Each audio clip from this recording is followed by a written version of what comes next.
Quem receberá a maior fatia do seu patrimônio, sua família ou o governo? A escolha silenciosa. Quem realmente herdará o fruto do seu trabalho?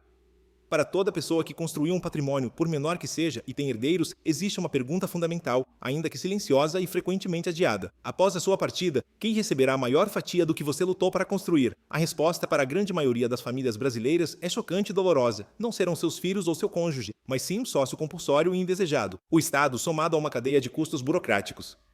Esta não é uma previsão pessimista, mas a realidade imposta por um sistema que a maioria desconhece. Este texto não tem como objetivo causar alarme, mas sim trazer clareza e, acima de tudo, mostrar que existe um caminho para que você, e não as circunstâncias, decida o destino do seu legado. O vilão oculto, a realidade crua do inventário judicial.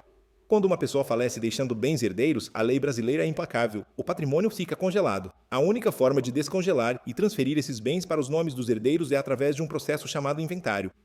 Pense no inventário como um pedágio obrigatório e extremamente caro. Ele precisa ser aberto em até 60 dias após o falecimento, um período em que a família está no auge do luto, fragilizada e despreparada para lidar com questões burocráticas complexas. E os custos são devastadores. Imposto sobre transmissão causa mortes e doação. O imposto estadual que pode chegar a 8% sobre o valor total do patrimônio. Custas judiciais, taxas pagas ao Tribunal de Justiça. Honorários advocatícios, geralmente calculados como um percentual sobre o valor dos bens. Custos com cartórios e certidões, uma série de despesas administrativas. Somados, esses custos podem corroer de 15% a 40% do patrimônio. Cenário hipotético: a família Silva.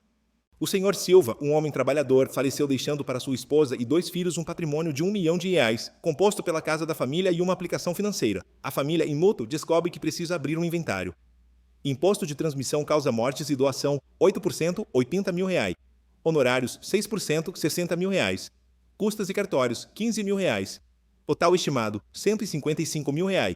A família não possui R$155 mil em dinheiro. A única solução é pedir autorização ao juiz para vender a casa. Em uma venda forçada, o imóvel é vendido abaixo do valor de mercado. No final, uma parte significativa do que o senhor Silva construiu para a segurança da família foi consumida pelo processo. Além do custo financeiro, o processo se arrastou por anos, gerando desgaste e conflitos entre os herdeiros. Os falsos refúgios, soluções que agravam o problema. Na tentativa de evitar esse cenário, muitas pessoas recorrem a alternativas que, infelizmente, são ineficazes ou até piores. O testamento. Há uma crença de que o testamento resolve tudo. É um equívoco perigoso. O testamento não evita o inventário. Pelo contrário, ele cria uma etapa a mais. Primeiro, é preciso validar o testamento judicialmente para, só então, iniciar o processo de inventário. Além disso, o testamento é uma fonte notória de conflitos familiares, especialmente quando um herdeiro se sente preterido. A doação direta em vida, outra falsa solução. Ao doar um imóvel em vida, o doador perde todo o controle sobre o bem. O filho que recebeu a doação pode vendê-lo, perdê-lo em uma dívida ou em um divórcio, sem que os pais possam fazer nada. Pior ainda, o custo do imposto de transmissão causa mortes e doação é o mesmo do inventário, sendo pago no momento da doação. O seguro de vida para pagar o inventário. Parece uma ideia inteligente, mas é insensata. Significa direcionar um recurso valioso, que deveria ser um benefício direto para os herdeiros, para pagar impostos e custos burocráticos. É, na prática, aceitar a perda e apenas financiá-la em vez de evitá-la. O caminho da proteção, planejamento patrimonial e sucessório, PPS. A boa notícia é que existe uma solução estruturada, legal e altamente eficiente, utilizada há décadas por famílias de grande patrimônio e que agora está acessível a todos: o planejamento patrimonial e sucessório, PPS, frequentemente implementado através de um sistema de holding familiar. O PPS é o ato de organizar, ainda em vida, como seu patrimônio será administrado e transferido, seguindo as suas regras e protegendo os interesses da sua família. Ele se baseia em 4 pilares. Proteção patrimonial. Cria uma camada de proteção para os bens da família contra reveses financeiros ou litígios. Organização patrimonial. Centraliza e organiza os ativos, facilitando a gestão.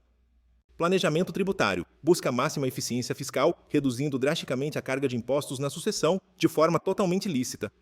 Planejamento sucessório. Define as regras da sucessão em vida, com o patriarca ou matriarca no controle total, evitando o inventário e prevenindo conflitos futuros. A regra é simples: se você tem patrimônio e herdeiros, você precisa de um PPS. Não é uma questão de riqueza, mas de responsabilidade. Famílias como as de Roberto Marinho, Antônio Hermílio de Moraes e Abílio Diniz não deixaram seu legado ao acaso, elas planejaram. O relógio está correndo, a ameaça do aumento de imposto.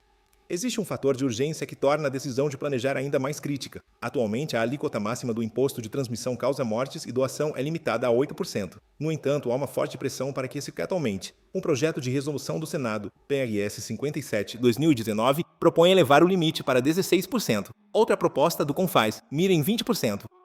Um projeto de resolução no Senado precisa apenas de maioria simples para ser aprovado. Isso significa que a conta do inventário pode dobrar da noite para o dia. Quem fizer o planejamento agora trava a regra do jogo com a tributação atual muito mais vantajosa.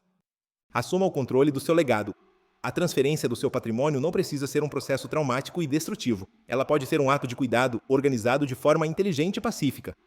A escolha que você faz hoje entre a inércia e a ação definirá se o fruto do seu trabalho servirá para fortalecer sua família ou para alimentar um sistema burocrático e caro. A decisão de planejar não é sobre o fim da vida, mas sobre a continuação do seu cuidado e da sua proteção para com aqueles que você mais ama.